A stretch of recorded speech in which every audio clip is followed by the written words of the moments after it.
drop from a tree. One guy thought something falling off from a tree was revolutionary. One guy thought a mere fruit would change the world. Newton. If he saw an apple dropping from a tree, which we don't, maybe a jackfruit on our heads, that will just make us know what the hell just happened. This guy thought differently. This guy saw something different. So, after Newton, even before him and after, people started to think different. People built different. People made things happen. So, around a time where things were changing, things were moving into a more digital age, a little company was born at a backyard. Two people named Steve Jobs and Steve Wozniak started this little company. They started building little computers out in their backyard, and it kind of caught up. In the name, so Jobs said, Apple. You know what Wozniak said? Apple is not a full stop. Little did he know this brand will conquer the world to become the number one, the leading company in the world. After its establishment, they introduced their first logo.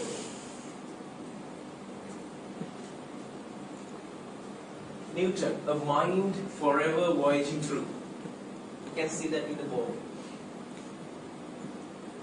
This logo was introduced as the first logo in Apple's history. This was created in 1976 by Ronald Wayne. Ronald Wayne was a designer at Apple. No, not the relation of Batman. And this was complex design as for its competitors at that time. Microsoft, IBM, everyone had their own thing, but this was very complex, very classical. This was their taste.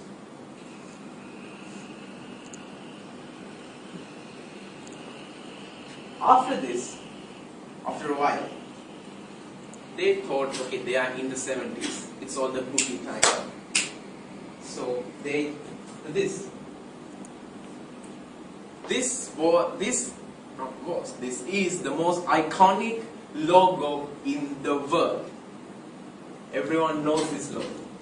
Everyone knows the shades. This represents the 70s. This represents the technological evolution. This represents the struggle between two of the biggest companies in the world. This represents one epic human being. This logo was introduced after 1976. After that, Newton logo was introduced. This was created by Rob Janoff, and this would go on for another 20 years. 20 years.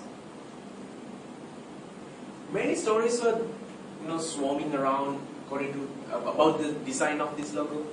Why was there a bite? There were some stories. One was the Snow White. The story Snow White itself, taking a bite out of it.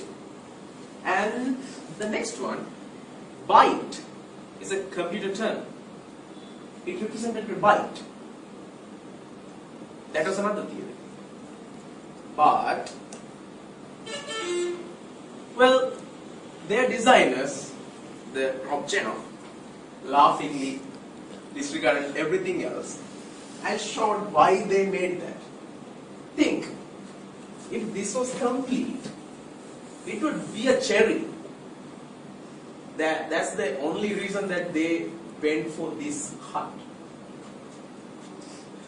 The colors, the rainbow, implies the variations, the difference in them.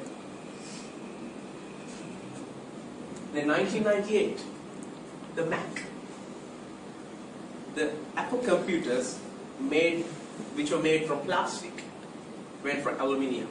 So, the chrome look. This logo had 3 variations: the translucent, the monochrome, and the aqua version, according to their computers made.